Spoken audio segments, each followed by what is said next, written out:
하늘에 큰 이적이 보이니 해를 옷 입은 한 여자가 있는데 그 발 아래에는 달이 있고 그 머리에는 12별의 관을 썼더라. 이 여자가 아이를 베어 해산하게 되매 아파서 애를 쓰며 부르짖더라. 이때 이 하늘의 큰 이적은 헬라어로 메가스 세미이온입니다. 우리는 이적이라고 하면 보통 표적, 기적으로 인식해버리거나 아니면 말세의 징조 같은 추상적인 개념들로만 생각하는 경향이 있는데요. 그러나 이 세메이온, 그러니까 세메이노는 가리키다, 지시하다 라는 의미에서 나온 단어입니다. 사도 요한은 그의 복음서에서 이 단어를 이렇게 사용하고 있는데요. 내가 땅에서 들리면 모든 사람을 내게로 이끌겠노라 하시니 이렇게 말씀하심은 자기가 어떠한 죽음으로 죽을 것을 보이심이더라. 예수님의 죽으심이 어떤 것인지를 말씀하심으로 보이다, 이때 사용을 하고 있습니다.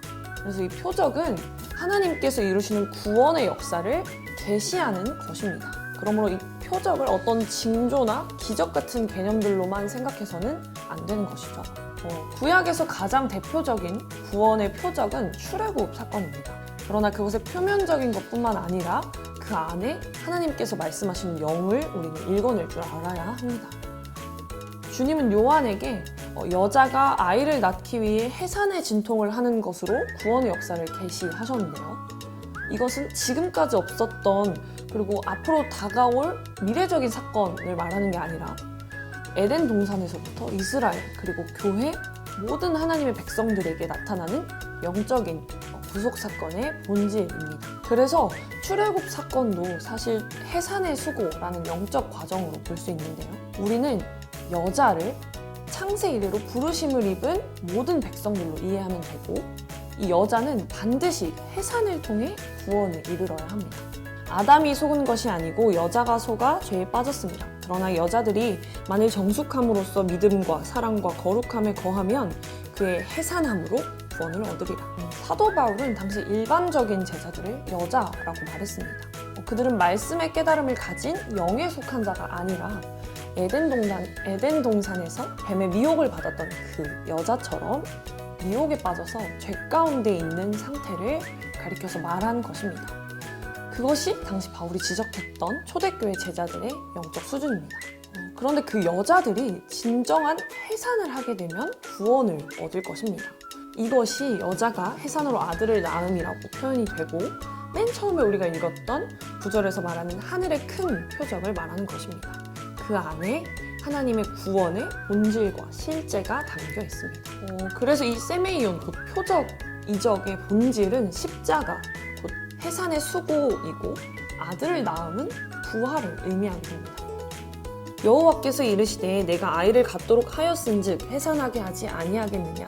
내 하나님이 이르시되 나는 해산하게 하는 이인즉 어찌 태를 닫겠느냐 하시니라. 하나님께서는 이스라엘의 회복을 아이를 해산함이라고 말씀하고 계십니다. 이어서 10절 말씀을 보면 여자 곧 이스라엘이 아이를 해산하게 되면 예루살렘의 모든 슬픔이 사라지고 기쁨이 온다는 말씀을 볼 수 있습니다. 이뿐만 아니라 선지서의 무수한 구절들이 이 하나님의 표적을 예언하고 있는데요. 하나님께서 우리에게 계시하시는 표적이 그것만이 아니라는 것이죠. 하늘에 또 다른 이적이 보이니 보라 한 큰 붉은 용이 있어 머리가 7이요 뿔이 10이라. 그 여러 머리에 7 왕관이 있는데 그 꼬리가 하늘의 별 3분의 1을 끌어다가 땅에 던지더라. 용이 해산하려는 여자 앞에서 그가 해산하면 그 아이를 삼키고자 하더니. 아버지가 보이시는 이 또 다른 표적은 여자가 아이를 해산하려고 할 때 마귀가 그 아이를 삼키려는 일이 일어난다는 것. 우리가 용에게 삼켜짐으로 죽음에 이르게 된다는 것인데요. 이것은 십자가와 부활처럼 정해진 것이고 모든 하나님의 부르심을 입은 자들, 그러니까 여자, 신부들에게는 반드시 임하는 영적 사건입니다. 그러나 이스라엘이나 교회는 이 역사를 표면적으로 읽고 그것의 영적 진리를 깨닫지 못함으로 삼켜지고 죽음과 멸망에 이르는 것입니다. 그것이 에덴 동산에서부터 계시록에 이르기까지 아버지가 계시하시는 언약과 진리입니다. 여자가 아들을 낳으리니 이는 장차 철장으로 만국을 다스릴 남자라.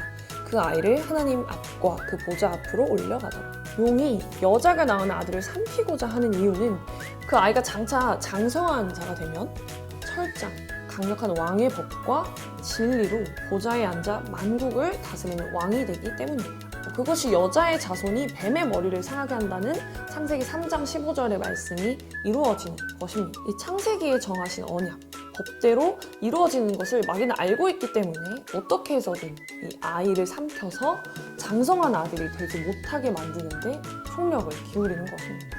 이것이 바로 사단의 괴계이고 전략입니다. 아재밌다. 끝!